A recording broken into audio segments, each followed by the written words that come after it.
দেখো, হরপ্পান সিভিলাইজেশন বা Indus civilisation, Indus valley civilisation, আমরা আজকে পার্ট 1 আলোচনা করব। চেষ্টা করব এই সিভিলাইজেশনটাকে, এই টপিকটাকে খুব থরলি বোঝার জন্য। প্রথমে পরিচয়ের ব্যাপারে যদি বলি তাহলে আমরা বলতেই পারি যে ইন্দাস সিভিলাইজেশন আসলে কী। দেখো, ইন্দাস সিভিলাইজেশন বা হরপ্পান সিভিলাইজেশন হলো ভারতীয় উপমহাদেশের অন্যতম প্রাচীনতম নগর সভ্যতা। ভারতীয় সাবকন্টিনেন্টে, ইন্ডিয়ান সাবকন্টিনেন্টে সবথেকে প্রাচীনতম নগর সভ্যতা হচ্ছে ইন্দাস ভ্যালি সিভিলাইজেশন। এটি যে শুধুমাত্র ইন্দাস বা সিন্ধু নদীর তীরে ছিল এরকমটা নয়, এটা বর্তমানে পাকিস্তান এবং ইন্ডিয়ার বিস্তীর্ণ অঞ্চলে অবস্থান করে। দেখো, এই সিভিলাইজেশনের মূলত 3টি নাম আমরা বলতে পারি। একটা হচ্ছে ইন্দাস সিভিলাইজেশন বা ইন্দাস ভ্যালি সিভিলাইজেশন, যেটা মূলত বলা হয় যেহেতু ইন্দাস রিভারকে কেন্দ্র করে সর্বপ্রথম এই পরিচয় আমরা বলতে পারি। এরপর হচ্ছে হরপ্পান সিভিলাইজেশন, যেহেতু প্রথম আবিষ্কৃত গুরুত্বপূর্ণ সাইট ছিল হরপ্পা, এই জন্য এই নামটি বলা হয়। এবং ইন্দাস সরস্বতী সিভিলাইজেশন বলেও এটা বলা হয়, কারণ বেশিরভাগ বসতি ইন্দাস, ঘাঘর এবং হাকরা এবং সরস্বতী অথবা সরস্বতী, ঘাঘর হাকরা বলতে সরস্বতী রিভার, এটাকেও ওইভাবেও জানি আমরা। তো সেই নদী অঞ্চলের মধ্যে পাওয়া গেছে বলে এটাকে ইন্দাস সরস্বতী সিভিলাইজেশন বলে।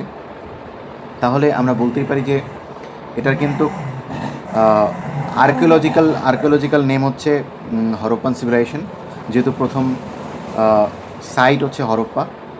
এরপর হচ্ছে ওল্ডেস্ট বা ট্র্যাডিশনাল নেম হচ্ছে ইন্দাস সিভিলাইজেশন। আর যেহেতু অনেকটা অঞ্চল সরস্বতী রিভার বা ঘাঘর হাকরা রিভারকে বেস করেও গড়ে উঠেছে, তো সেক্ষেত্রে এটার নাম কিন্তু ইন্দাস সরস্বতী সিভিলাইজেশনও বলতে পারি আমরা। এবার দেখো, প্রথম যে এই ইন্দাস সিভিলাইজেশন শব্দটা, সেটা প্রথম কে ব্যবহার করেন? সেটা প্রথম ব্যবহার করেন জন মার্শাল। তিনি আর্কিওলজিক্যাল সার্ভে অফ ইন্ডিয়ার ডিরেক্টর জেনারেল ছিলেন। তিনি। তবে কিছু কিছু জিনিস আমাদের এখান থেকে মনে রাখাটা জরুরি। এটার সঙ্গে সঙ্গে এই যে ইন্দাস সিভিলাইজেশন টার্মটা রয়েছে, এটাকে পপুলারাইজড করেছিল বা প্রথম ইউজ করেছিল জন মার্শাল। এবং এখানকার যে দুটো গুরুত্বপূর্ণ সাইট, একটি হলো হরপ্পা আর একটি হলো মহেঞ্জোদারো। এই হরপ্পাটা হচ্ছে এক্সকেভেটেড করে, এই হরপ্পাটাকে আবিষ্কার করেছিল প্রথম দয়ারাম সাহানি 1921 সালে, এবং মহেঞ্জোদারো এই স্থানটিকে এক্সকেভেটেড করে রাখাল দাস ব্যানার্জি 1922 সালে। এবার কথা হচ্ছে যে এই যে সিভিলাইজেশনটা কোন যুগের সভ্যতা, আমাদের এটা মাথায় রাখতে হয়। তো এই হরপ্পান সিভিলাইজেশনটাকে বলা হয় bronze age civilisation. Bronze age, কারণ হরপ্পানরা তামা এবং টিনের যে সংকর ধাতু ব্রোঞ্জ, এটার ব্যবহার করত। এবং এটি একই সঙ্গে proto historic period plus bronze age, এই দুটো মিলিয়ে আমরা বলবো যে প্রোটো হিস্টোরিক পিরিয়ড আর ব্রোঞ্জ এজ, এই দুটোকে মিলিয়ে আমরা বলবো এই যুগের সভ্যতা ছিল। এবার আমাদের মাথায় আসতে পারে যে প্রোটো হিস্টোরিক ব্যাপারটা যখন পড়ছি আমরা, যে প্রোটো হিস্টোরিক ব্যাপারটা কি। এই প্রোটো হিস্টোরিক হচ্ছে এমন একটি সময় যখন মানুষ লিখতে শুরু করেছে, কিন্তু সেই লিপি এখনও সম্পূর্ণভাবে ডেসিফার হয়নি। তাহলে এমন একটা সময় মানুষ যখন লিখতে শুরু করেছে, কিন্তু সেই লিপি এখনও সম্পূর্ণভাবে উদ্ধার করা যায়নি,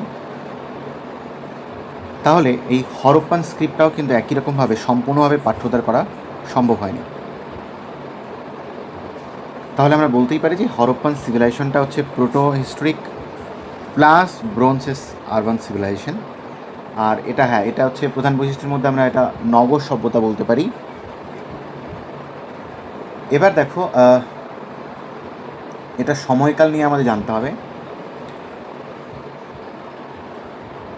দেখো 2500 বিসি থেকে 1700 বিসি 1750 বিসি এই সময়টাকে মানে এটি একটা যদিও ট্র্যাডিশনাল একটা কী বলবো মানে মত অনুযায়ী এটাকে বলা হয়, তবে আধুনিক আর্কিওলজিক্যাল ক্রোনোলজিতে এটাকে ম্যাচিওর হরপ্পান ফেস সাধারণত ধরা হয়, যেটা 2500 থেকে 1900 বিসির মধ্যে। তো সবথেকে এখানে বেটার হচ্ছে যে 2500 থেকে 2600 থেকে 1900 বিসি এই সময়টাকে মনে রাখাটাই বেটার। তবে বেশি স্বীকৃত হচ্ছে 2500 থেকে 1750। এবার দেখো এটার বিস্তার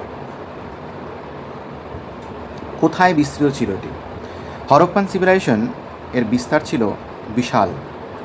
বর্তমানে পাকিস্তানের সিন্ধ, পাঞ্জাব, বালুচিস্তান, ইন্ডিয়ার হরিয়ানা, রাজস্থান, গুজরাট, ওয়েস্টার্ন উত্তরপ্রদেশ, পাঞ্জাব এবং কিছু ক্ষেত্রে মহারাষ্ট্রকেও ধরা হয়। তাহলে আমরা যেটা দেখলাম যে পাকিস্তানের পাঞ্জাব, সিন্ধ, বালুচিস্তান এবং ইন্ডিয়ার হরিয়ানা, রাজস্থান, গুজরাট, মহারাষ্ট্র, ওয়েস্টার্ন ইউপি এইসব জায়গাতে কিন্তু আমরা এর বিস্তার দেখতে পাবো। এবার এক্সট্রিম সাইটগুলো নিয়ে আমাদের জানা উচিত। তার আগে একটা জিনিস আমাদের জানতে হবে যে এই সিভিলাইজেশনের হার্টল্যান্ড কোনটা। দেখো এই সিভিলাইজেশনের হরপ্পা, ঘাগর এবং মহেঞ্জোদারো অ্যাক্সিস যে আছে এই জায়গাটাকে ব্রডলি আমরা হরপ্পান কালচারাল জোন হিসাবে দেখব, মানে কেন্দ্র হিসেবে দেখব। এখানকার যে বসতি সাধারণত একেবারে নদীর ধারে সীমাবদ্ধ ছিল না, তবে আমরা এটাকে কেন্দ্র হিসাবে যদি হার্টল্যান্ড দেখি এই সিভিলাইজেশনে, তাহলে হচ্ছে হরপ্পা, ঘাগর আর হচ্ছে মহেঞ্জোদারো অ্যাক্সিস।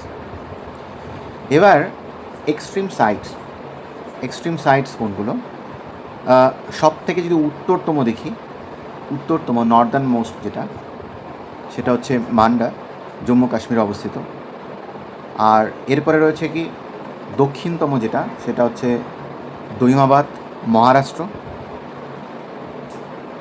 তাহলে এখানে একটা ব্যাপার রয়েছে, যেটা আগের একটা ব্যাপার রয়েছে, এখন ব্যাপার রয়েছে। আগে ধরা হতো তোমার সব থেকে যদি আগের সাইটটা ধরা হতো, মানে সবথেকে উত্তরতম সাইট, সেটা হচ্ছে মান্ডা, উত্তরপ্রদেশের, জম্মু কাশ্মীরের।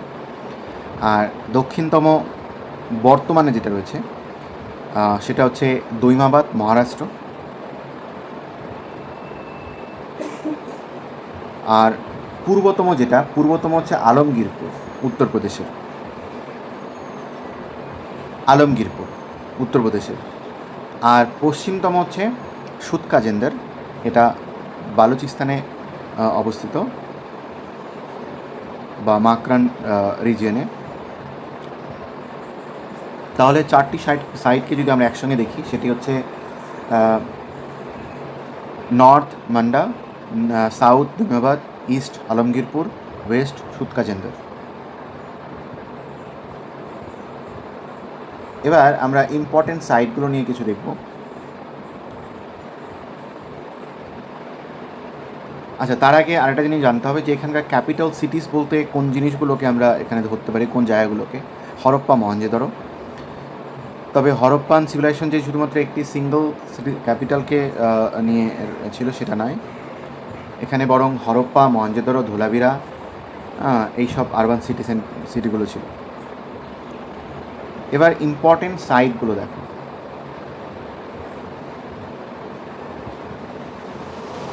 হরপ্পা, যেটা বর্তমানে পাকিস্তানে রয়েছে, কোন রিভারের তীরে? রাবি। কান্ট্রি পাকিস্তান। কে এটা আবিষ্কার করে? দয়ারাম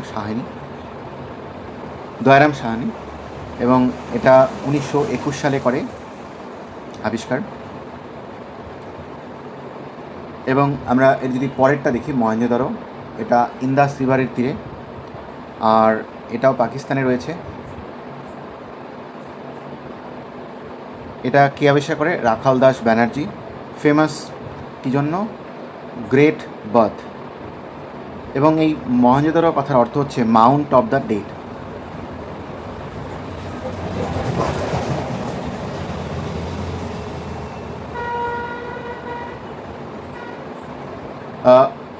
ফেমাস ডিসকভারির মধ্যে এখানে আরও রয়েছে, সেটা হচ্ছে গ্র্যানারি লাইক স্ট্রাকচার রয়েছে এখানে, ব্রোঞ্জ ডান্সিং গার্ল দেখতে পাবো আমরা, প্রেস্ট কিং স্কাল্পচার দেখতে পাবো, এবং উন্নত ড্রেনেজ সিস্টেম।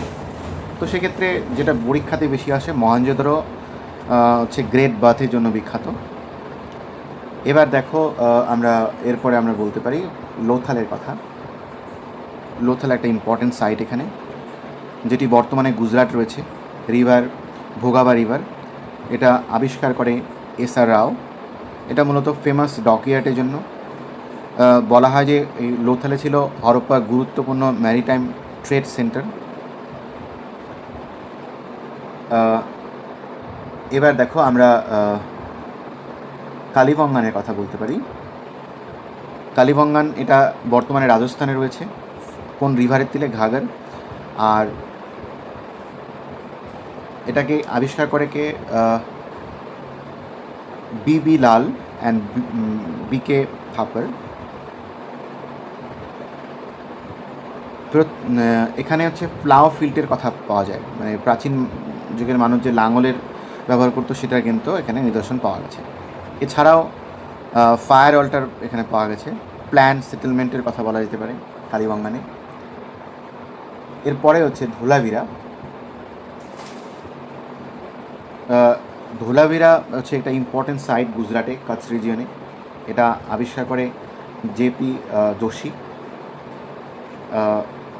এখানে ওয়াটার ম্যানেজমেন্টটা খুবই ফেমাস ছিল। রিজার্ভার ছিল, ওয়াটার স্টোরেজ সিস্টেম ছিল, সফিস্টিকেটেড ড্রেনেজ ওয়াটার ম্যানেজমেন্ট ছিল এখানে, লার্জ আরবান প্ল্যানিং ছিল। আর এখানে সাইনবোর্ডের নিদর্শন পাওয়া গেছে। এছাড়া আমরা বনওয়ালির কথা বলতে পারি। বনওয়ালি এটা হরিয়ানাতে অবস্থিত, ঘাঘর রিজিয়নের মধ্যে। এটা আবিষ্কার করে আর.এস. বিস, এবং এখানেও কিন্তু আরবান সেটেলমেন্টের নিদর্শন পাওয়া গেছে।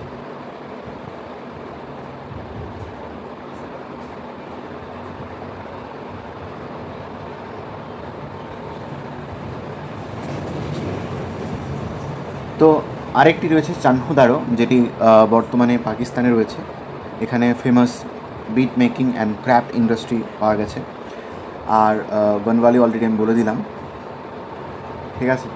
এবার হচ্ছে পোর্ট সিটি, খুব ইম্পর্টেন্ট। পোর্ট সিটি কোনগুলো ছিল? দেখো এখানে হরপ্পানরা সমুদ্রপথে ট্রেড করতো। তো এবার প্রধান ট্রেড বা পোর্ট সেন্টারের মধ্যে লোথাল কিন্তু ইম্পর্টেন্ট ছিল। সুতকাজেন্দার, বালাকোট, দেন আলাদিনো, কুন্টাসি, এগুলো একটু ফেমাস। এগুলো সবই কিন্তু ইম্পর্টেন্ট কোস্টাল সাইট ছিল। এবং এর থেকে পরিষ্কার হয় যে হরপ্পানরা সেই সময় কিন্তু তারা বাইরের অন্যান্য জায়গার সঙ্গে সমুদ্রপথে ব্যবসা বাণিজ্য করতো, জলপথে। তাহলে দেখো আমরা একটু একসঙ্গে দেখতে পারি যে হরপ্পা আছে রাভি রিভার, প্রেজেন্ট কোথায় রয়েছে? পাকিস্তানে রয়েছে। মহেঞ্জোদারো ইন্দাস রিভার, এটাও সিন্ধ পাকিস্তানে। চানহুদারো ইন্দাস রিজিয়নে, এটা সিন্ধ প্রভিন্সে রয়েছে। লোথাল ভোগাবা গুজরাটে রয়েছে। কালিবঙ্গান ঘাঘর রাজস্থানে। বনওয়ালি এটা হচ্ছে ঘাঘর হরিয়ানাতে। ধোলাভিরা কচ্ছ রিজিয়ন গুজরাটের। এবং সব থেকে যে ইম্পর্টেন্ট কোশ্চেনগুলো এখান থেকে আমাদের আসে সেগুলো হচ্ছে হরপ্পাটা কে আবিষ্কার করে? দয়ারাম সাহানি। মহেঞ্জোদারো রাখাল দাস ব্যানার্জি। লোথালে কী রয়েছে? ডকইয়ার্ড রয়েছে। ডকইয়ার্ড নিদর্শন পাওয়া গেছে কালিবঙ্গানে প্লাউ ফিল্ডে। ধোলাভিরাতে ওয়াটার ম্যানেজমেন্ট। চানহুদারোতে bead industry. Alamgirpur eastern most, এটা Manda northern most. Daimabad southern most, এবং সুতকাজেন্দার ওয়েস্টার্ন মোস্ট। তাহলে আমাদের এখান থেকে মোটামুটিভাবে একটা আইডিয়া হয়ে গেল এই এটাকে আমরা আরও দুটো পার্টে আলোচনা করব।